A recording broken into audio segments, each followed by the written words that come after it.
Telangana news కి స్వాగతం. శ్రీకృష్ణుడు భగవద్గీతలో ఒక మాట చెప్పాడు, నీవు చేయాల్సిన పని చేసుకుంటూ పోతే ఫలితం తప్పకుండా వస్తుంది అని మెదక్ ఎంపీ రఘునందన్ రావు అన్నారు. సిద్దిపేట పట్టణంలోని నాజర్పురాలో శ్రీకృష్ణ యాదవ సదర కమిటీ ఆధ్వర్యంలో సదర ఉత్సవాలను ఘనంగా నిర్వహించారు. ఈ సదర ఉత్సవాలలో మెదక్ ఎంపీ రఘునందన్ రావు ముఖ్య అతిథిగా పాల్గొన్నారు. సిద్దిపేట జిల్లా యాదవ సోదరులతో కలిసి సదర ఉత్సవాలను రఘునందన్ రావు ప్రారంభించారు. అనంతరం సదర ఉత్సవాల్లో పాల్గొన్నారు. ఈ సందర్భంగా సదర ఉత్సవాల్లో ఎంపీ రఘునందన్ రావు మాట్లాడుతూ, ఫలితం గురించి ఆలోచించేవాడు యుద్ధం చేయలేడు, యుద్ధం గెలవలేడు, దానికి సజీవ సాక్ష్యం నేనే. మీ అందరి ఆశలతో మెదక్ ఎంపీగా గెలుపొందడం జరిగిందని తెలిపారు. కర్తవ్య బోధనలో శ్రీకృష్ణుని ఆదర్శంగా తీసుకుని యుద్ధం చేయడం జరిగిందన్నారు.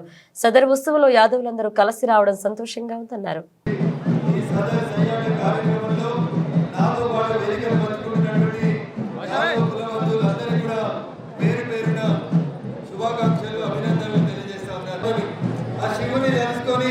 తల్లులందరూ కూడా దీపారాధన చేస్తున్నటువంటి తరుణంలో సదర్ సయ్యాట పేరిట సోదరుడు భాషా శ్రీకాంత్ యాదవ్ ఏర్పాటు చేసినటువంటి ఈ కార్యక్రమంలో సిద్దిపేటలో ఉన్నటువంటి యాదవ కుల బాంధవులందరూ కూడా ఒక చోటికి రావడం అనేది నిజంగా అభినందించాల్సినటువంటి విషయం. చిన్నారి సోదరిమణులతోటి చిన్నారి చెల్లెళ్లతో సహా మొదలుకుంటే అందరు యువకులు పెద్దవారు కూడా ఈ కార్యక్రమంలో పాల్గొంచుకుంటూ ఉన్నారు. ప్రపంచానికి మార్గదర్శనమైనటువంటి ఒకే ఒక పుస్తకం భగవద్గీత అని చెప్తారు.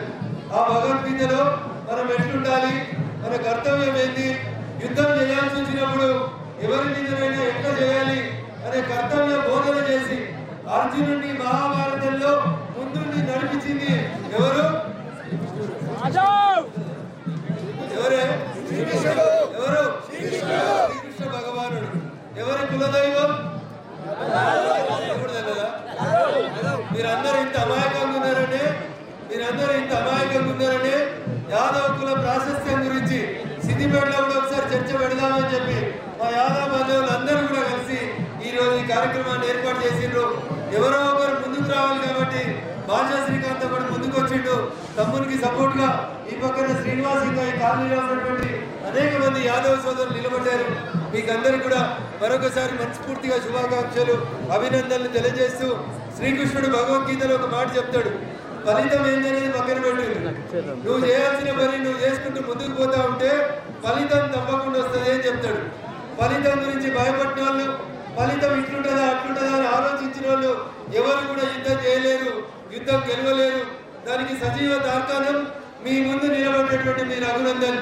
మీ అందరి ఆశీస్సులతో మే 13వ తారీఖు రోజు మీరందరూ ఓట్లు వేసి పంపిస్తే చాలా సంవత్సరాల తర్వాత మెదక్ పార్లమెంట్ గడ్డ నుంచి కమలం గుర్తు మీద నన్ను గెలిపించింది. కర్తవ్య బోధనలో ఆ శ్రీకృష్ణుడిని ఆదర్శంగా తీసుకొని యుద్ధం చేయాలన్నప్పుడు అర్జునుడిని ఆదర్శంగా తీసుకొని గాంధీవాన్ని సంధించి ముందుకు పోతే విజయం 5 ఉన్న పాటల వైపే